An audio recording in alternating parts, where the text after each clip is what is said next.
Welcome to the Heal Deal Podcast. I'm your host, Dr. Leona Allen, and I'm here to help you achieve more freedom in your health and your life. I'm the founder of Freedom Health Systems, and I've been a licensed chiropractor and wellness coach for over 2 decades. I've helped men, women, and children transform their lives by removing the physical, chemical, and emotional barriers to natural healing. Every week, I'll be taking you on a journey where you will discover the real truth behind what it takes to heal your mind, body, and soul. Allow me to be your guide as you travel this road to renewed health and a new life. It's time to make a deal with yourself to heal yourself. Please keep in mind that this podcast is for educational purposes only and not to be used as a replacement for medical diagnosis or treatment. With that said, let's begin. Hello, and welcome to another episode of the Heal Deal Podcast. I am excited to introduce my guest today.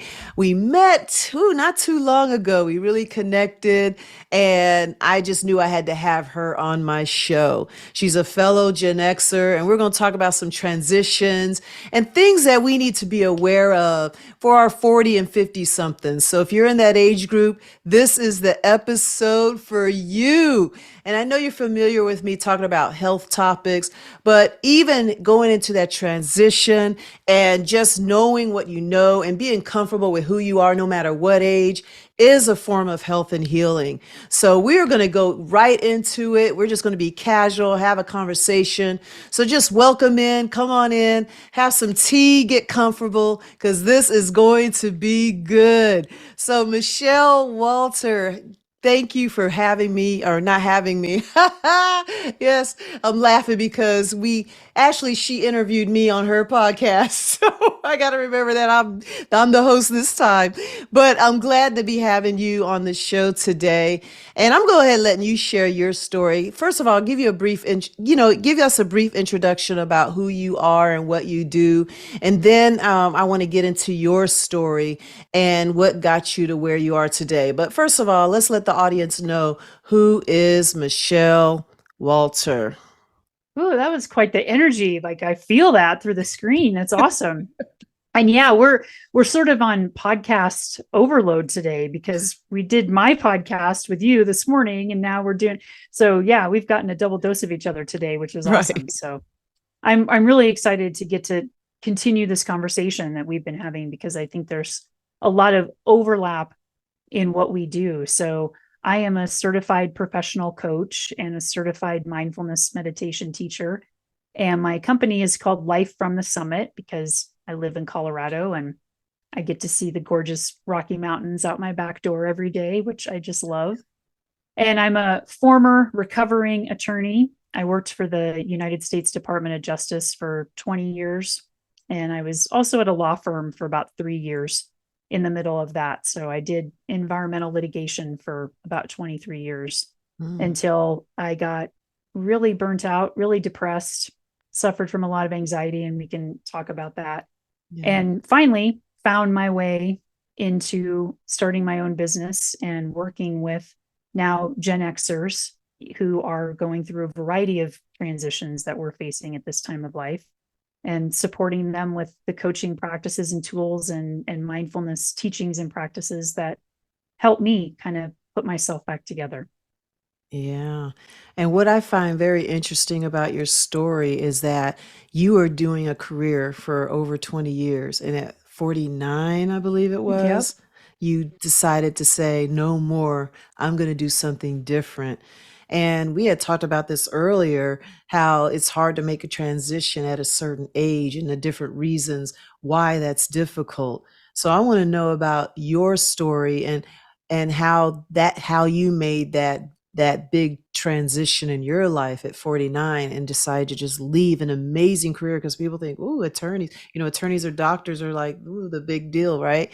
So we had talked about that. So I kind of want to understand, and the audience would love to know, what made you do that? What was that turning point? What triggered that?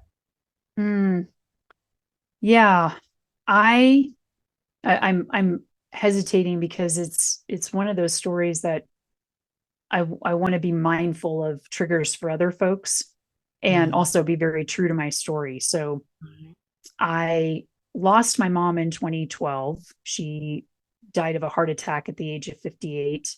She was working late in her office one night by herself, just after midnight, and was found the next morning by some of her colleagues. And so I was 40 when she passed. She had me pretty young. So we were pretty close always growing up. And she was my biggest cheerleader. We certainly had our differences of opinion.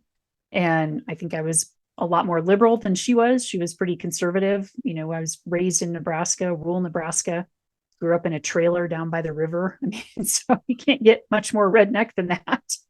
So, but my mom was always, she was my best friend, and she always supported me, always cheered me on, was always, you know, a voice of reason too. But even when I decided something she maybe didn't agree with, she always came around and supported me. So losing her so suddenly was a real trauma. And so over the next several years, and this is while I was still working in a very demanding litigation job at DOJ, do not do not idealize the legal profession. It is not what you see on TV. It's not that sexy, and it is not that fun. I will tell you much, especially litigation. So I was living in Washington, D.C. at the time, and I loved where I worked. I mean, for litigators, the Department of Justice is the cream of the crop. It's every litigator's dream job. And I was very fortunate to land that job at a very young age. And the folks there are still my second family. The environment division where I worked was continuously rated as one of the best places in the federal government to work. So the office, the people were amazing. It was just the life of a litigator was something that I never really felt like quite fit me. I just had been, I think, pretty typical of a lot of people of our generation. I just kind of did what other people expected me to do. And I was always a straight A student, you know, always kind of the gunner, the achiever, you know. And so while my parents didn't put a lot of external pressure on me, I think they really wanted a great life for me. They were very blue collar workers. And so they wanted better for me. And so I never really thought much about my future. I kind of just went to college close to home because it was easy, went to law school because I didn't know what else to do with a psych degree, moved to DC because a professor of mine recommended I get a master's in environmental law. And I was like, sure, that sounds good. Was very lucky to get to know people at the Department of Justice during my master's program. I interned there and they liked me. So it was like everything I just kind of fell into. There wasn't a lot of intentional thought. And so I say that because there were things I liked initially about being a lawyer. And then over the years, I really started to realize it just didn't feel like me. I felt like I was constantly playing dress up, didn't really like the antagonistic, toxic culture of the legal profession. And so when my mom died, then those things just started getting even more extreme. And so I ended up moving to Colorado in 2016 after living in DC for over 20 years. Wanted to be in the mountains, wanted to be closer to nature, wanted to be closer to my family in Nebraska. And so I thought I'll move to Colorado and it'll be better, like I'll feel better. And it just made it worse. And so starting in 2016, I started getting a lot worse in terms of really depressed, really anxious, and nobody would really know it except for my brother who was living with me at the time and our dogs. I mean, my dog Winnie is a very sensitive creature and she was picking up on my anxiety and depression and she was acting out because of it. And it really got to the point, and this is what I just want to be careful in sharing and just be mindful of the audience, that it got to the point where I was really experiencing a lot of nihilism, really did not care if I woke up the next morning or not. And there were times when I sat in my closet crying my eyes out and praying that I not wake up the next day because I didn't feel like I had it in me to end my own life because, and not that I don't value and love the people in my life, but it was really my dog. Like I knew she would never understand what happened to her mom. So I could never leave her. I thought my mental process was people will get over it. Like people's lives will go on, but my dog, she won't understand. I mean, that's the mental space I was in. So it was a really, really dark period for several years. And so that's what kind of synchronistically led me to mindfulness meditation and then to a coaching program. Both of those I got into through people that I'd met.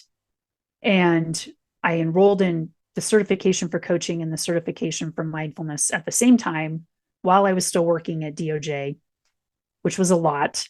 And I didn't know what I wanted to do with it. I just thought I'll take these because maybe they'll help me. And then not too long after I started both of those programs, I realized I can't be a lawyer anymore. It was going to kill me. I mean, it just wasn't sustainable because what really, really bothered me was a couple of things. The first one is that from a very young age, for reasons I can't put my finger on, I have been almost obsessed with making the world a better place. Like it's something that almost tortures me. And it gets into a lot of, my own self-worth issues, but I really, really want to know that I have spent my time every day in a way that impacts people and animals and the planet in a beneficial way. And I didn't feel like I was doing that in tangible ways that I could see as a lawyer. And so that was really wearing on me. And the second thing was I don't have kids. And so from that perspective, I'm like, well, I don't have a legacy. My only legacy is to do something important and purposeful in the world. And I'm not doing that right now. And so that's what was really taking the toll on me. So I launched a plan to quit being a lawyer. I was going to get my 20 years in. So I'll get a pension someday. I did not retire. I'm not collecting retirement, but someday I'll have a pension, but get my 20 years in and then quit being a lawyer and do my business full time. So I started my company part-time while I was working at DOJ and thought I wanted to focus exclusively on lawyers in the legal profession. And then I quit my attorney job in June of 2021, did the business full-time, turned 50 in 2022, took about 3 months off and traveled a lot and was deciding what did I really want to focus on? Who was going to be my audience? Because I had decided that focusing exclusively on lawyers in the legal profession wasn't lighting me up. And so I eventually shifted to working with Gen Xers who are also going through transitions because I'm like, that's me. That's what I know and all the things that kind of got in my way. And so now I'm here talking to you. Yeah, that's an amazing story. And I was just listening and thinking about how I was sharing my story and I'm listening to you and how much we have in common. It just seems like we both had to hit that rock bottom, that dark place in order to shift into where we are today. And, as we're talking about Gen Xers and the transitions, it's like what I want the listeners to understand is we don't have to wait until we hit rock bottom because normally we get those signs early on. So, before we go into like the mindset shift that helped you kind of make that shift from attorney to coach, what are some things that are some red flags? Like if you knew before that something wasn't right or this wasn't the path to go on and you ignored it because you were told, like many of us were, get good grades, get a good job, get the benefits, get that high profile job and you're good. But did you like understand, like did you have some nudges that was going on earlier in your life that you ignored because you were just going with what society was telling you to do? 100%. And the thing is, I don't think I knew that they were nudges. I thought there was something wrong with me because I should be happy for this awesome attorney job. I should be grateful. I should be doing better financially because even though I made good money as a government attorney, we made half or less than half of what a private law firm attorney makes. And so money was always a struggle for me. There were just a lot of things that were going on in my life that I thought there's something wrong with me. I can't get it together. Why can't I just be happy? Why can't I feel comfortable in my job, because my mom always raised me to be myself. And yet, as an attorney, even though I was myself a lot, but I think there were ways that I felt like I still had to show up as a more polished version of myself in the legal profession. I'm not polished. I'm not a polished. Like, I like to be more casual. I like my redneck side. I like to be less formal and stuffy, and the legal profession is very stuffy and very formal. And so I felt like I had to act a part. And it was a part that I thought, well, why can't you just suck it up and act this part, you know? And so I think from a very, very young age, I always thought there was something wrong with me. And so I don't even know that I had the awareness that it wasn't that something was wrong with me. It was that how I was living my life wasn't aligned with who I really was. And I didn't have that awareness until, 5 or 6 years ago. So I think there's a natural, in my experience, a natural progression from a psychological development standpoint of how we kind of progress through life. So I don't think that what I went through was uncommon. I don't know that I could have come to this awareness at a younger age, quite honestly, because I Yeah. think there's a lot to be said for life experience and Yeah. wisdom that develops.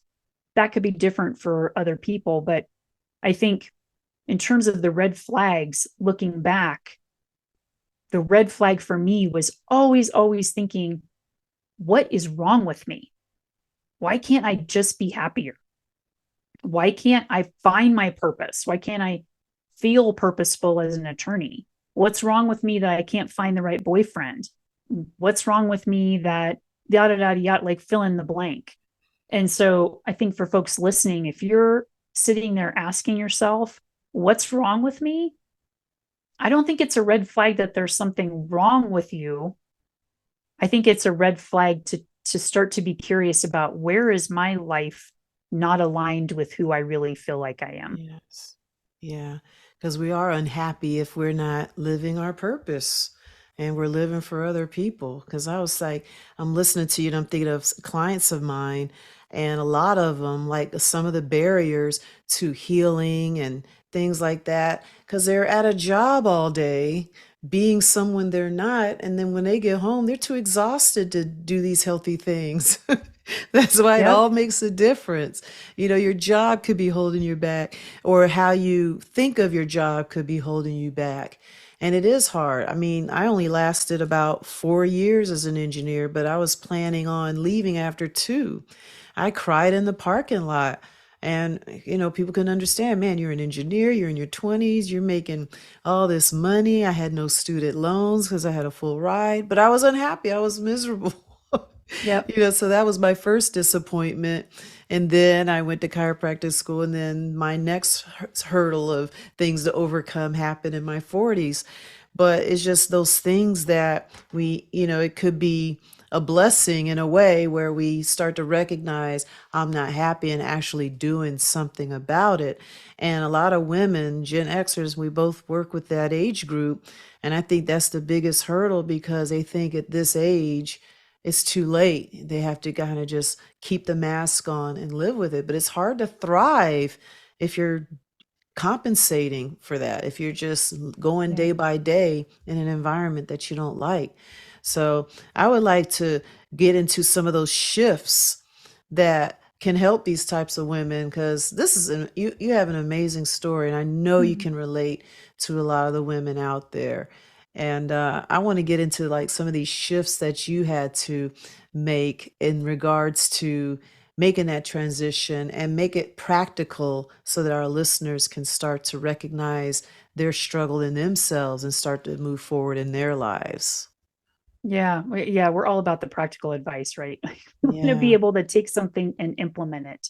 Yeah. And I think one of the very first things that I did, even before I was in my coaching school, so I kind of look back at the synchronistic divine timing of this.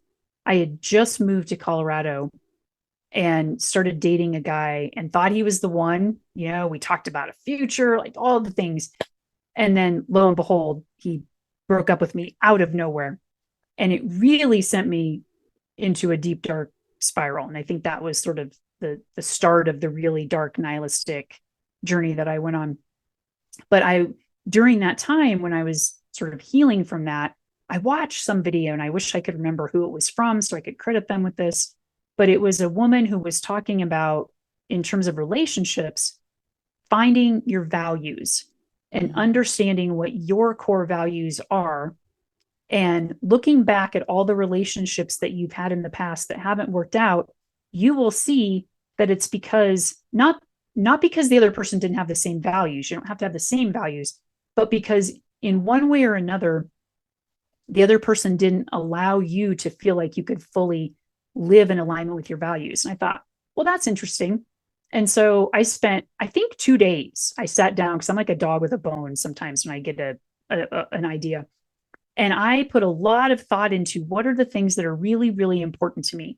Because we think that we know, and we talk off the cuff and kind of vague about, well, yeah, freedom is important to me, or my family is important to me. We don't know. If you haven't sat down and done the work of distilling down those values, you don't know. Trust me. So I sat for like 2 days and pulled it down to five core values. I had like a whole list, and I categorized them very attorney anal fashion. I categorized them and everything. But you want to have 3 to 5, because if it's too many, it's just unwieldy. I think Brene Brown talks about 2. I like 3 to 5. That works for me. And then I had like little sub values underneath each of those categories. But once I came up with that list, it was like a huge light bulb moment, because I looked back over all my relationships and was like, oh, this dude didn't have these 3 values. No wonder that didn't work. So it wasn't until I went into my coaching program that I realized, oh, those values don't just apply in romantic relationships, they apply for my whole life. So no wonder I'm miserable as an attorney, because I don't feel like I can honor my value of freedom. For example, that's one of my values, is freedom. I can't honor my value of freedom the way I want to as an attorney. I can't honor my value of compassion the way that I want to as an attorney.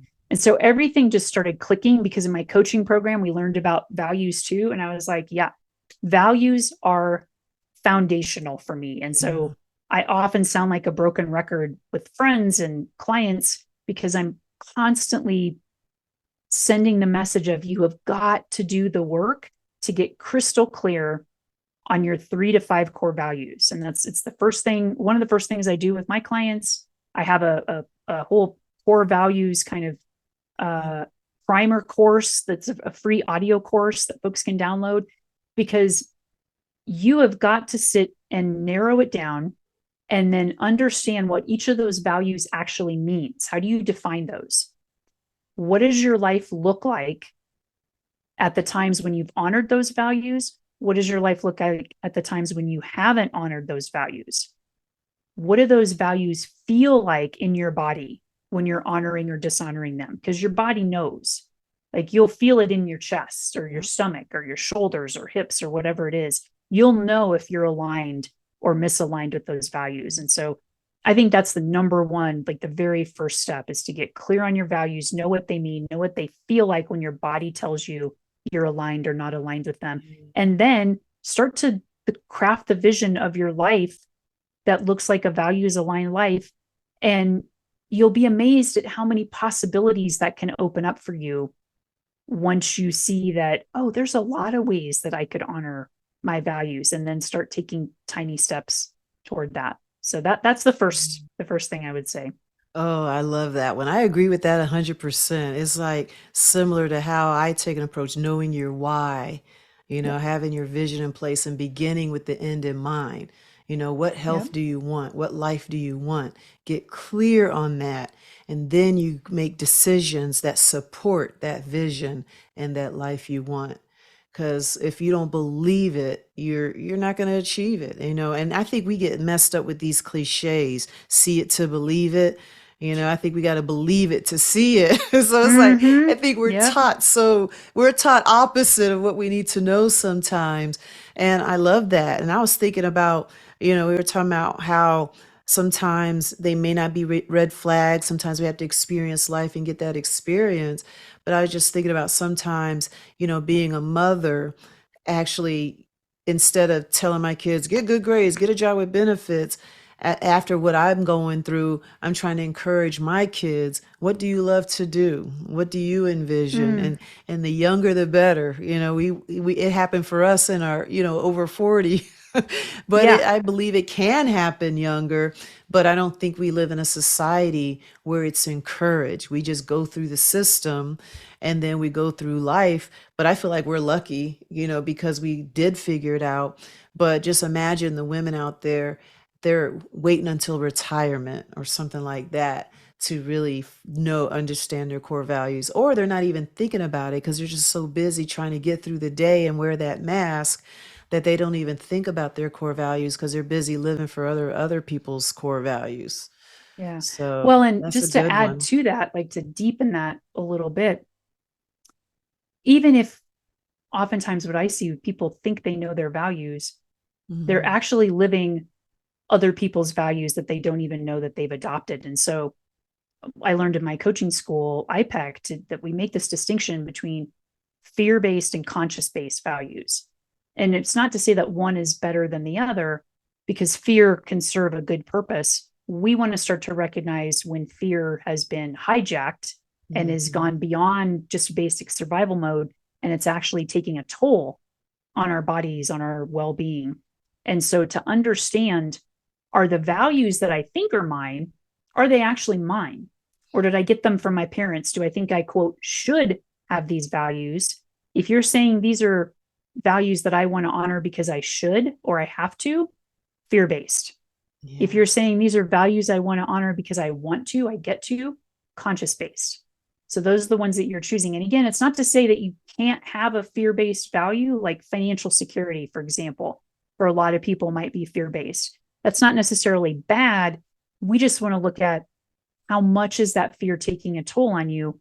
And are there places where you can honor that same value, but do it from a place of consciousness instead of from a place of fear? And so that's where the work gets really down and dirty when we start to peel those layers back. Yeah. And you said a key thing. We have to be able to recognize that because some people think that their thoughts and their values are legitimate. Yep. Yeah. Yep.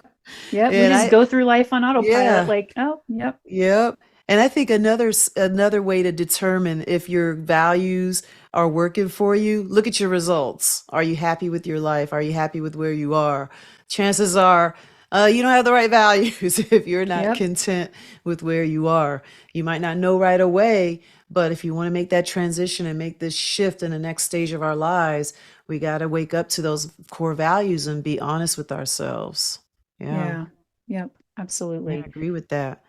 What's the next transition for Gen Xers, the mindset shifts that we Yeah. need to understand so that we can, enjoy this time? Because I think a lot of times as society, I don't know what it is. We just don't, we should be looking forward to this time in our lives. But it's like, I'm seeing that we Oh. don't. I mean, it's very rare to Mm-hmm. meet someone that's, enjoying their 40s and 50s. It is Yeah. very rare. So when I meet someone, I'm like, hey.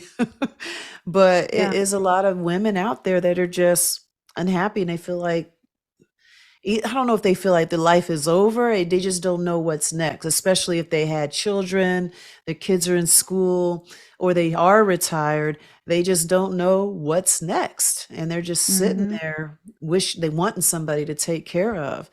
So, what is, your next mindset shift that can help Mm-hmm. women in this situation where they just feel lost or they don't know what else to do? Yeah. The next one that is continuously my biggest growth edge is it's really deeper than a mindset shift because it gets into mindfulness meditation Mm. practices, and that's the practice of self-compassion, which for Gen Xers isn't a strength. Like, we are not nice to ourselves, and it's so weird that we pride ourselves on being hard on ourselves.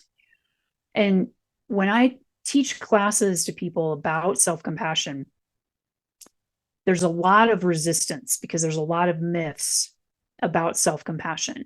And some of that resistance and some of those myths center around, well, if I'm nice to myself, that means I'm just going to wallow in self-pity and I'm not going to be productive.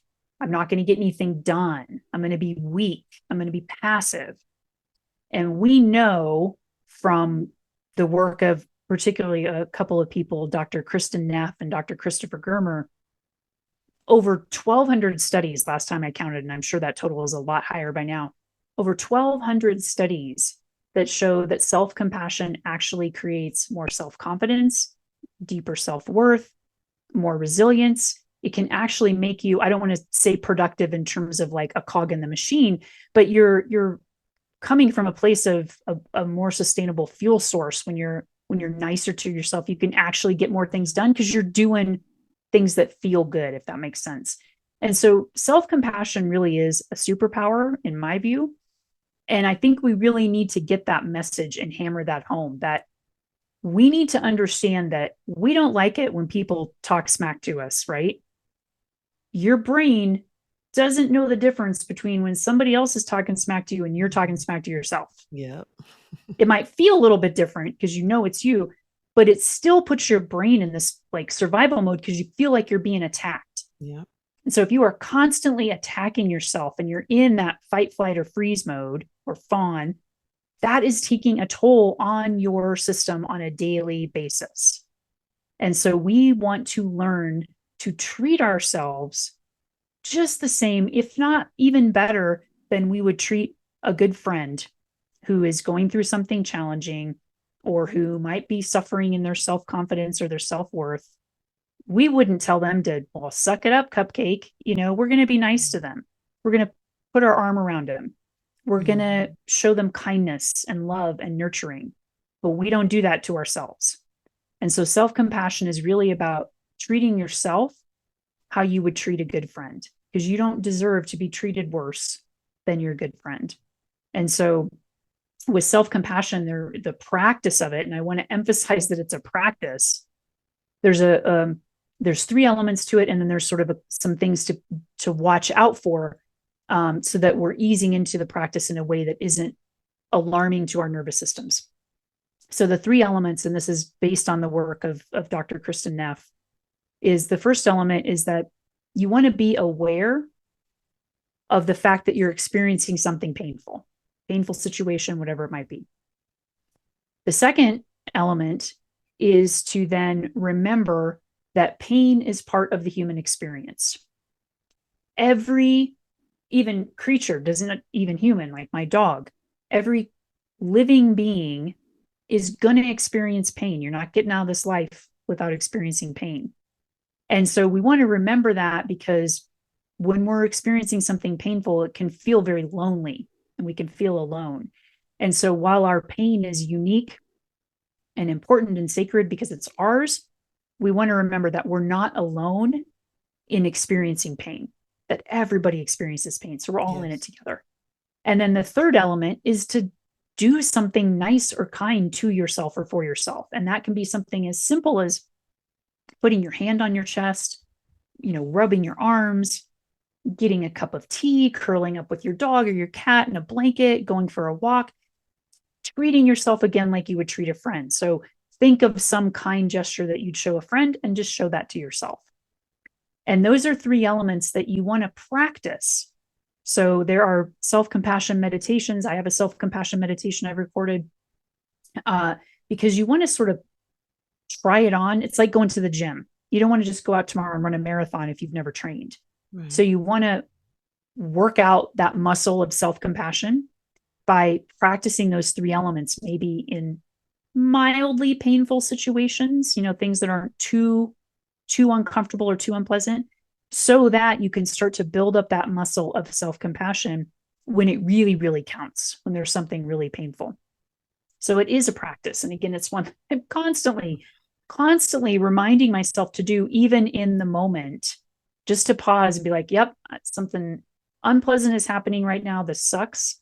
I know I'm not alone. And I'm going to just like take some breaths and put my hand on my heart for a little bit. Like it's that simple. Mhm. Yeah. The cautionary note that I want to give is that because we aren't used to being nice to ourselves and because of trauma that some of us may have, we want to ease into self-compassion and we don't want to force it. So don't approach this in typical Gen X fashion and be like, I got to be nice to myself because Michele said so, right? Think of it like this way. The analogy I learned in my mindfulness training is that when there's a fire in a house and firefighters show up, they don't just bust into the door, because if the fire's been burning really hot inside, if they bust into the door, it lets in a bunch of air and it creates this backdraft, and then there's a huge explosion, right? It's the same thing with your heart, with your nervous system. If you're not used to being nice to yourself, let alone other people being nice to you, if showing yourself kindness is weird and wonky and awkward, you don't want to just bust in there with a bunch of self-love and kindness. You kind of, Mhm. what the firefighters do is they poke holes in around the house to let some more air in and let it breathe so that that doesn't have that big explosion. So this is why you want to practice self-compassion gradually. And if you get to the third element where you're like, doesn't feel comfortable for me to be like, it's okay, Michele, then stop. Because stopping, recognizing that it feels uncomfortable, kind of coming out of the practice, going to pet the dog, make some tea, that in and of itself is an act of compassion toward yourself. So don't force the practice if it's something that is just really unfamiliar and uncomfortable for your nervous system. It takes time, especially when your nervous system is always used to being, I guess, on fire, just Yeah. going and going and going, because it kind of ties in with the mindset a lot of women have. They just want to wake up and have it all together. They want the quick fix. They want it to happen fast. But a lot of the stuff we deal with in this age group is a lot of unresolved stuff. And we just been a slow burn for 20, 30 Mm. years. So I like that you said that it takes time. Healing takes time. Losing weight takes time. Reversing disease takes time. Finding your purpose takes time. But if you don't start looking or searching or making the decision to find out what your purpose is, you're never going to find it. And you're going to continue to stay in that burning state. I love that analogy. Yep. So I love that you shared that. And another thing that you said, the awareness, when you're talking about self-compassion, I was thinking of it's like going along with forgiveness as well. Because we grow up and we're like, dang, I should have done this, I should have done that. Mm. Maybe I should do this, do that. Oh, I made this choice, I married this person, I divorced, I didn't, it's I stayed in this we job for really 23 years. right. Yeah. So it's like, okay, it happened, because sometimes I used to do that. Like, where would I be now if I just knew what I wanted to do 20, 30 years ago? But it is what it is, and it's Mm-hmm. never too late. Today is a day to just start making the direction into another life, because it was the choices we made that got us to where we are. We just got to start making new choices that'll take us in a different direction. And it is important. It does take time, and we got to do it little by little. Yeah. Yeah. Beautifully said. Yeah. Yeah. Yeah. And that kind of gets into something, and I don't want to jump ahead if we No, wanted you're to stay fine. on this a little bit, but it sort of gets into the Mhm. third sort of shift, which is to allow the grieving process. So Mm. I don't know if you want me to go ahead and talk about Oh, that, or yeah, if we go want to, ahead. This is a yeah. good one. So just as you were talking about that and sort of regret, being able to forgive ourselves, and forgiveness could be a whole other podcast episode. We have Yeah. so many misconceptions about what forgiveness is, I think, for ourselves and for others. But Mhm. when we are, I think one of the things that, at least in my experience, can hold us back from making changes in our life, even if we know that they're good for us, is the fact that we're not able to fully grieve what has come before. And I am not a grief expert by any stretch. And I also have seen the importance in my own life and for my clients of becoming aware of your unhealed grief. Mm. It's just like the fire, back to the fire visual. that grief that has been sitting there simmering and simmering and simmering for a long time. And so it comes in a lot of different forms and kind of on a spectrum from, and I don't think that, let me just say, I'm not one for comparison. So I don't like comparing my pain to your pain or my pain now to my past pain. We get nowhere if we're comparing, compare despair, right? So the same with grief. Like, I don't think we want to compare our grief to somebody else or to previous forms of grief that we experience. So there can be grieving. For example, I was just did a podcast interview for someone with someone the other day who she's a personal style guide, style coach. And we were talking about just the grieving that goes into not wanting to let go of the size 6 jeans, even though they don't fit anymore, and you refuse to go buy the size 8 or 10, right? There's some grieving that has to happen there. It doesn't mean maybe you're not going to get back to size 6, but right now in this moment, can you accept yourself just as you are and grieve that right now in this moment, you're not the size 6, and that's okay. And so being able to grieve even things like that, and being able to grieve the loss of a parent, the loss of a child, the loss of a good friend, the loss of a pet, whatever it might be. There's so many types of grief around our identity, for example. Like when we get to this stage of life, there can be a lot of grief around identity. And I don't know that I necessarily grieved not being an attorney anymore. I was definitely okay with that, but it was still an identity shift. And I think there was some grief for me in letting, I don't even want to say letting go, because that seems too cute and like too much of a hack for me. I think we have to grieve it and feel it and integrate it. So it's an integrative process. And so for me, it was really grieving the fact that I had racked up hundreds of $1,000s in student loan debt between college and law school and a master's program, that all of that was student loans, that I had spent 23 years of my life being an attorney. And now what did I have to show for it? I was giving it up. I wasn't even going to stick it out long enough for retirement benefits. Like, so there was a lot of that kind of grief for me. And so I think it's really important for people to recognize if there's something that you are wanting to shift or change or embrace, if you're not quite able to take that first step, there can be a lot of things getting in the way. And one of the first things to look at might be, what have I not allowed myself to grieve? Mm-hmm. Yeah. And it's like when people are grieving, one thing I like to say is, what part of you has to what part of you have to let go in order to move forward. And that kind of ties in with the grief. We want to hold on to what, I don't know how to explain it.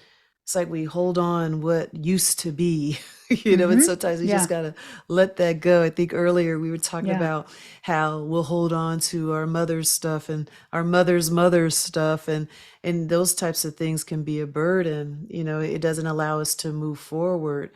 And also, when you're talking about pain and grieving, these are actually normal emotions. And I think we think something's wrong because we feel pain, because we feel moments of neglect, or we feel hopeless.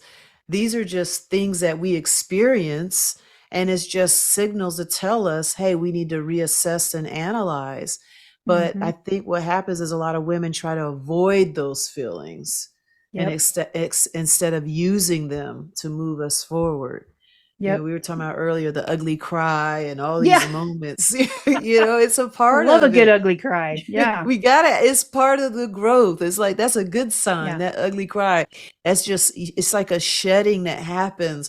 But I think so many women hold on to the jeans and their dark hair as it turns gray, and they hold on to all this stuff. And I'm like, let go. Just, you're Yeah. aging. It's part of it, and you're holding on to it's like living in the past. Yeah. And maybe that's part of the grieving. They don't want to let go Mm-hmm. of the past, but reality you start to see reality as you get to a certain age. You start to lose your parents, start to lose your friends, and you just realize, wow, you start to get to that point where every day isn't promised.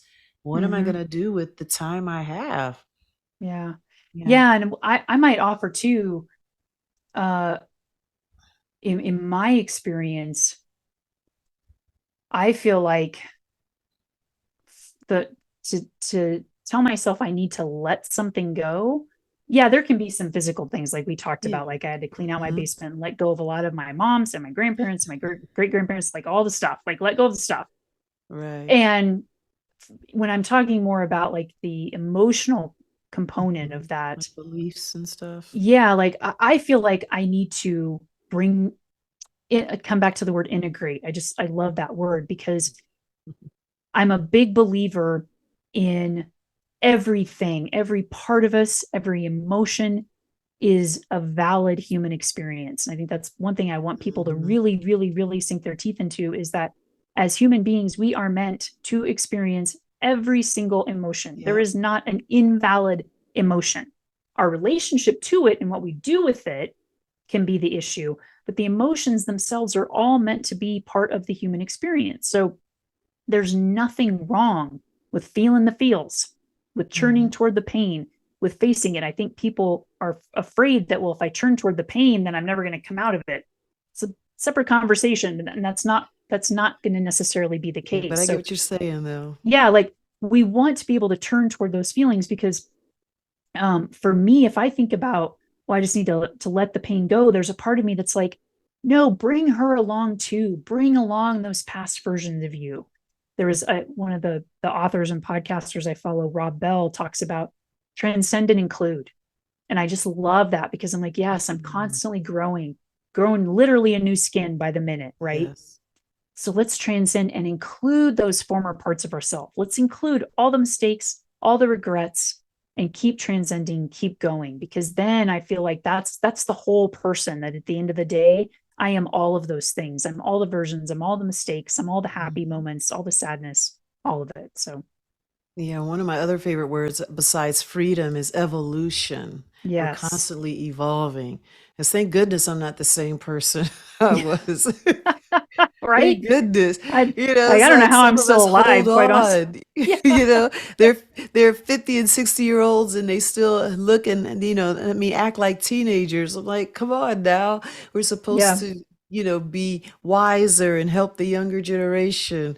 But some of us are stuck in that mindset. yeah, So evolution and evolving yeah. and it's so important. It's supposed to happen as we age. You should be embracing. I actually learned to love being in my 50s because it's Absolutely. finally like, okay, I mean, don't get me wrong. I mean, I think you agree with this. It's like life isn't, perfect every day. It's just our approach to life. Yeah. And it's like we just welcome the obstacles. When we do hit an obstacle, instead of, cowering away from it and running away, it's like, all right, how are we going to handle this? Mm-hmm. Are we going to There's poke an holes in it? Are we going to use a hammer? bring the bad out, everything. Yeah, that Fire? reminds me, there's an equation that I love to pass along that was developed or made up by a Buddhist monk named Shinzen Young. And it's so if I ever get a tattoo, it's going to be this equation. And what it is suffering equals pain times resistance. So suffering equals pain times Mm, resistance. So we hear a mm, lot. I think we especially hear people talking about Buddhism, and I'm not a Buddhism expert either, but I think some um, parts of Buddhism get misquoted as saying life is suffering. And I think the more proper view of that is that life is pain. I think that's what a lot of Buddhist teachings are saying is that life is pain, coming back to what I said earlier. You're not going to escape it without pain. How much we suffer depends on how much we resist that pain. yeah. So pain is inevitable, suffering is not.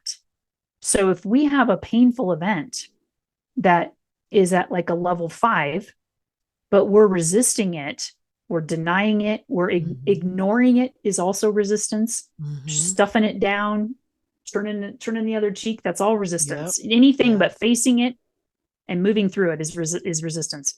So if we're resisting something at a level 10, then it means our suffering is 50. So we want to recognize that we can't make the pain go away. So if you have that same level 5 pain event, but you're turning toward it, you're moving through it, you're giving it space. And so your resistance is lowered to like a level 2, then your suffering is only a 10. So I find that very helpful and eye-opening to think about whenever you're experiencing something painful or uncomfortable, whether it's I don't like these lines in my face, or I don't like that I have to wear a size 8 now, or my mom died, any kind of pain, how are you resisting it? How are you not allowing space for it, turning toward it so that you can evolve and integrate and move through it so that at Yeah. the end of the day, you suffer less? Yeah, and that's why people don't evolve or find their purpose because they're focusing on what they see right now. They're so focused Mm-hmm. on this stuff here and the anxiety and holding on to the pain that they don't see what's possible. I think that's the hugest thing in all aspects of our life, financial, health wise, relationship. If you're stuck in resistance, it's hard to get beyond that. As it Yep. takes energy. It takes energy. You rather Yep. It take your does. energy to break it down, but it takes energy to hold on to that stuff as It well. does. Yeah. Yeah. And People I don't don't think people realize see that. that. Mm-mm. Yeah, they don't. But Takes, that resistance it takes a very toxic toll yeah. on you. That kind of Mhm. energy really does tear down your system. Yeah. Oh my goodness. And I think that's what's a contributor to a lot of the illnesses that Mm-hmm. we see. And you're holding on to it. And I think that's what happened to me, 10 years ago. Held Yeah. on to the resentment, the shame, and it turned out to be diabetes and overweight and so Yeah. Well, it yeah. makes sense then that that kind of resistance. And Yeah. again, I'm not a doctor. I'm not trying to say that everything is a manifestation of some kind of resistance if you have a physical illness, but I think you've talked about so powerfully in Mm, your case, like you recognize yeah. that connection A and lot all of the it things that you is. were swallowing, keeping inside, like not allowing. We talked Hmm. when we were talking on my podcast about metabolism, like in terms of metabolizing the pain, metabolizing the Yes. trauma, so that you're integrating it, you're healing through it, because otherwise you're just resisting it and it just festers. It doesn't, that's what people have to realize. It doesn't go away. It just gets locked into all these different Yeah. parts of our bodies.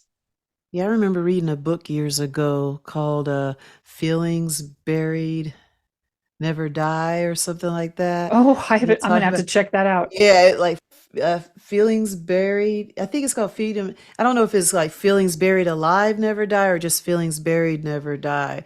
But it talks about when we internalize a lot of these feelings, they don't die. They just manifest. So there is a huge connection to our feelings and disease. And I would say in my position, I would say 90% of them are. Yeah. There's an You know, emotion related to it. I always find a link into like not being in the right environment, not feeling love, not loving ourselves. We're looking for someone else to validate us, you know? I'm so glad you said that. It just reminded me for so many years, right after my mom died, uh, until about the time that I started my coaching certification and mindfulness certification, I I was sick all the time, which is I everybody always gave me a hard time because I'm plant based. So everybody's like, you're the healthiest person I know, but yet you're always sick all the time. And I'm like, well, it's stress, it's yada yada. I was sick all the time, and I had this weird undiagnosable. The doctors didn't know what else to call it besides, I think, hyperchondrosis or something, like inflammation of the lining in my lungs that wasn't triggered by any external event. And so it would cause this really debilitating, it wasn't chest pain like a heart attack, but like tightness and heaviness in my chest. And it would Mhm. knock me out for like a week or 10 days at a time. And we couldn't figure out what it was. I haven't experienced that since I've been doing this Mm, work, for lack of a better mhm. word. And I haven't been sick all the time like I used to be. So I just, that light bulb was kind of going off Yeah, as you were talking about that. it's pretty incredible because when you were talking about self compassion, how we're our own worst enemy. We tell ourselves negative things all the time. And what people don't realize is that secretes toxic Yep. inflammatory hormones, Yep. and it's constant. And it's important in an emergency if we need to get out of danger. That's only supposed to be short term. But when women are thinking about themselves like that year after year after year, it's a slow burn. So Yep. sometimes going in, even menopause, I believe there's a connection between menopause and how we treated our bodies up into that point. So you're going into menopause and you've been hating yourself all day and, all the time. And then on top of that, you were eating right and all those things. There's a correlation between Mm, menopause symptoms and how you feel about yourself. And that's what I'm seeing over and over now. The that makes worst so much cases, sense. the Yeah. worst cases come from some internal battle that they have with themselves. Yeah. Yeah. Wow. I hadn't thought about that. I'm very curious Mhm. about that now. And Yeah. that's so true. Cause it's just, look, if somebody is having a hard time kind of wrapping their arms around the more spiritual or Mhm. energetic aspects of this, let's just look at it from science. When your body is under attack, your body secretes adrenaline and cortisol to help you survive, right? So if you Yeah. are constantly under attack, meaning Mhm. stress, talking smack to yourself, letting yourself be talked down to by other people, not eating healthily, like whatever it is, your body is constantly secreting Yeah. those survival, those stress hormones. It's just science. Yeah. So think of it that way. Like set everything else aside. If you want to stop your body from constantly being at like elevated adrenaline or elevated cortisol levels, let's start to look at how you're treating yourself, how the food you're putting into your body, how you're relating to your stress, how you're finding more moments of peace and calm and self acceptance in your day. And Yeah. it just isn't, it's not rocket science. It's just plain old Yeah. science. And then once we do that, everything will be easier. We're looking for Mm-hmm. that magic bullet, that magic pill, something that'll just make it all go away. But another cliche I like to say or say, I don't know what it is, but the only way out is through. Yep. And over Yep. time, it's like we all revisit the same hurdle. We all have different ones. For some people, it's physical. For some people, it's emotional. For other people, it's financial. We all have our hurdles. Mm-hmm. And it's like that's what life's gonna happen. It's gonna keep knocking at your door till you address it. Yep. Or Yep. That's it'll, part of yeah, or being it'll kill human. you. Yep. Yeah. Yeah. No, It's a literally. sad reality, but it's true. Yeah. So I Yeah. I chose mean, to my battle my it. mom's a poster child of that for sure. I mean, Hmm. she Yeah. I this sounds harsh, but in a lot of ways, she did. She caused her own death. She didn't take her own life, but she didn't take care of herself. She prioritized everybody else over herself. She was overweight. She didn't eat well. She smoked, which I didn't know about until after she died. Oh, wow. And she worked insane hours. She is at midnight in her office, and all of those things. Plus, she apparently had a minor heart attack that none of us knew about, and she didn't tell us, and she didn't do anything about it. So it really is, it's still to this day is hard for me to swallow that it was completely preventable. She didn't have to die. She could still be Mhm, here if mhm. only she had had some of the teachings and the practices and the wisdom and the lessons that you and I have had, and that she felt that permission to take care of herself and really know that if she wanted to be here for my brother and me, if she wanted to be here for her fiance and for all the people that she cared about, taking care of herself first and foremost was the way to really do that. Yeah. And I was thinking about generational, we're Gen Xers, and I think your mother and my mother were pretty close in age because when Mm-hmm. she passed, she was born in 51, and when she passed, Yeah. she was 63. So that Mm-hmm. was young in my book. But Yeah. I'm thinking, that generation were they didn't talk about anything. Nope. Nope. Like I didn't learn anything about my mother until her last final days, where she shared what was going on with her mentally, and I didn't Mm. realize how broken she was until Mm. she passed, but she hid it well. So I think that's a generation of Yep. secrets, a generation of just keeping your mouth shut. That's when women, they stayed in unhappy situations for the sake of the kids. Yeah, my mom did that Yeah. too. Yeah. Mm-hmm. And we've internalized some of that too. I mean, I think this is where Gen X were this interesting bridge between the boomer ways and the millennial Yes. ways, right? So we've inherited a lot of that from our boomer parents. And we're also the ones who decided, I don't know, that's not really working for me. And so there's probably a lot of complicating factors that go into this. But I think that still is something that a lot of Gen Xers carry with them, is that just let's just swallow it. Don't complain. My grandpa always said, just look around. Somebody's got it worse than you, which is true. And somebody's always got it better than me too. So again, why compare? So I think that coming back to that, we repeat our parents' patterns a lot of times, or we want so hard to not be our parents that we swing in the complete Yeah. opposite direction, right? Yeah. And somehow we have to, like, the pendulum has to equalize, and we have to find ourselves in all of that. Yeah. Yeah, so true. And another thing about that generation, they all started families so young too. It's like they went straight from home to marriage and children. Yeah. They never had a Yeah. chance to explore and understand themselves. Like I had my kids at 36 and 40, so I had a lot of time to learn a little bit about myself. That's probably how I broke out of my cycle relatively quickly because I kind of figure, hey, I'm not the same person I used to be. Something's not right. Where's my Yeah. spark? Because I had a little bit of spark, growing up. And then I just became this just lonely, depressed person. Mm. But I mean, yeah, it is like we're Gen Xers are like that bridge between how our parents are and then who's the generation? Gen Z? Are they who's Millennials and below then us? Gen Z. Millennials. Yeah. Okay. Yep. Yeah. So I think I love this place we're in. Yeah. I kind of I do like it. too. I really appreciate the struggles and I'm proud to be a 70s baby, a Gen I Xer am too. and have this knowledge because we are able to see life before social media. Because I think I can't wait for somebody to start talking about the millennials and their development and growing up in this type of age where you're comparing yourself based on social media. I'm so thankful we didn't have that growing up Yeah. to Yeah. determine our self-worth.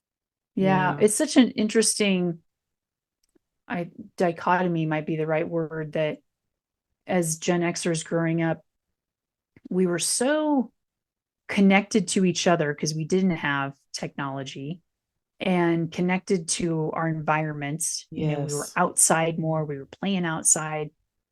And in all of that connection, I feel like the one thing that we were not connected to was really ourselves.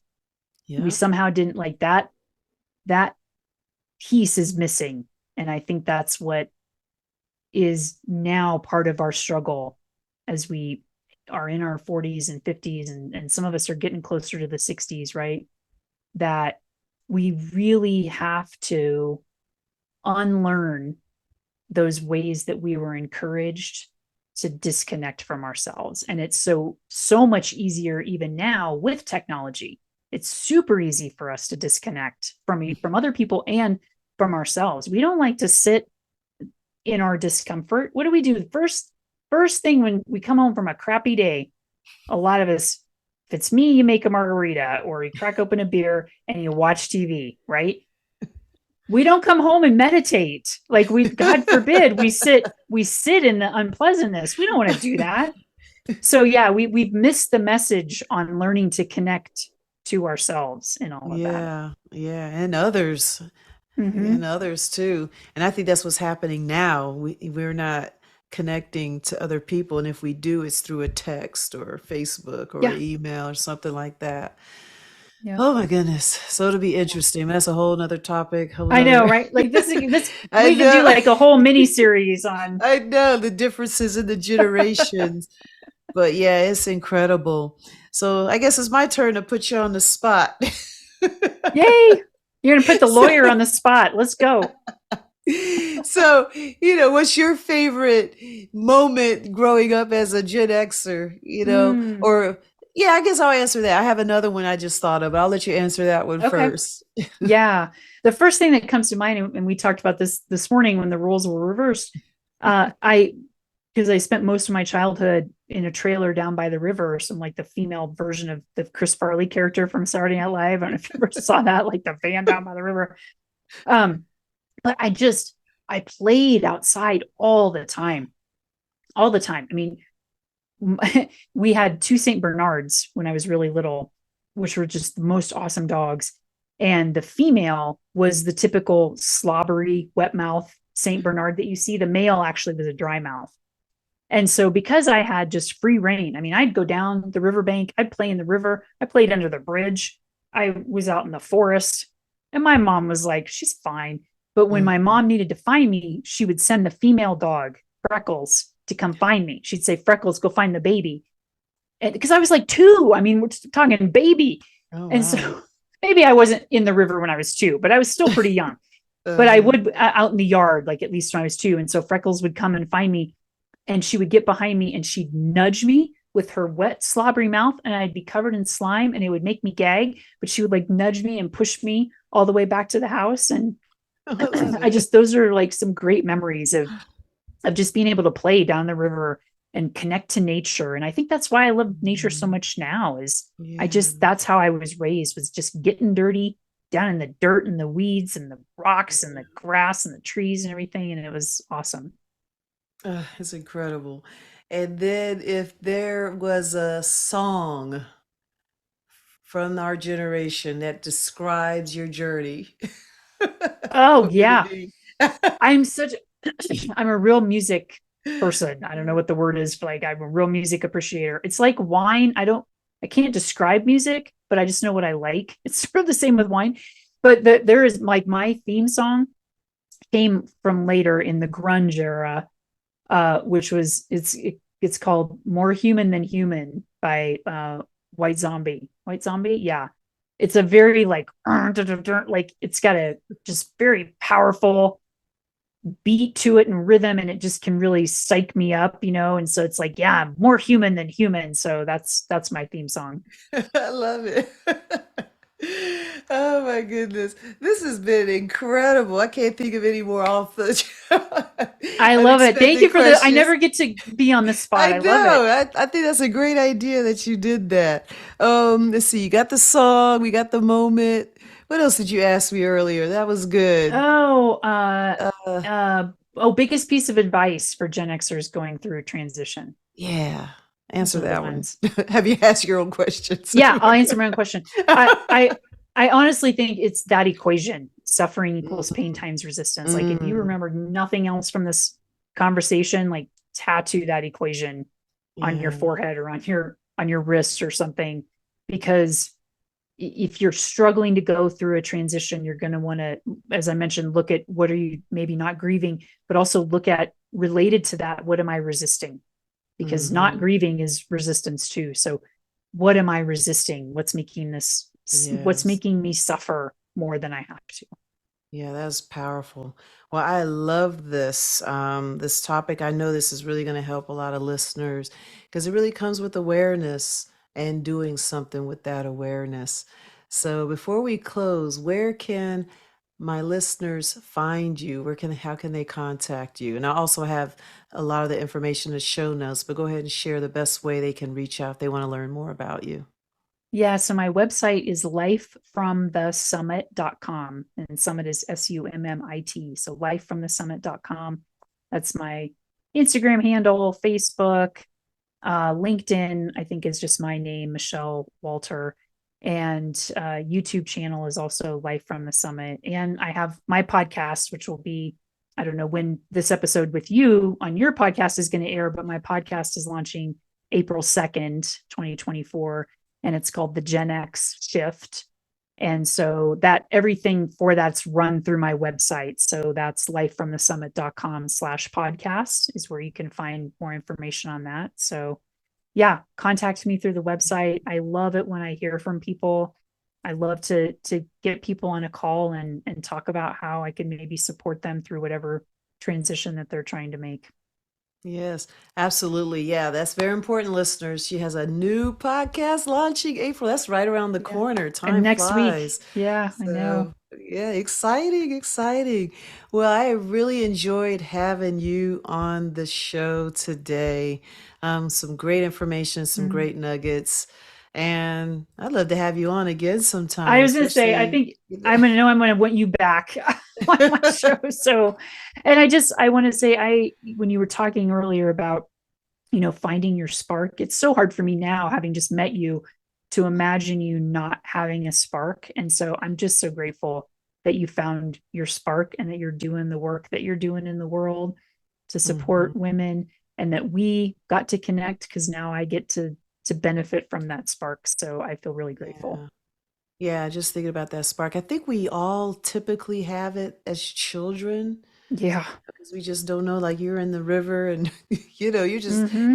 you're just doing what you do as kids. That's how what happens. And then I think education and life and indoctrination, all this stuff gets in the way, and we have to just tap into that spark, our inner child in a way, not be a child, but you get it, that Yeah. spark that Yeah. as a kid, we don't make these rules, we just do it. Yeah. Yeah, so we need And we to lose tap that. into that as Yeah. Gen Xers. Yeah. Yeah. All Thank you so right. much. Yeah, I think between this morning and this evening, we talked about 3, 4 hours today. Oh, we could write a book. We should do a course together or something. I know, but this is great. Well, once again, thank you, Michelle. And once again, listeners, all her information will be in the show notes. So be sure to connect and reach out to her. So thank you all for your participation. Go ahead and leave your comments and let me know what you think about this episode. And until next time, go out there and achieve more freedom in your health and your life. Take care. Thank you for listening to today's episode. If you enjoyed the show, seal the deal to heal by leaving a review, subscribing to the podcast, and sharing with a friend. Thanks again, and we'll continue the journey next week.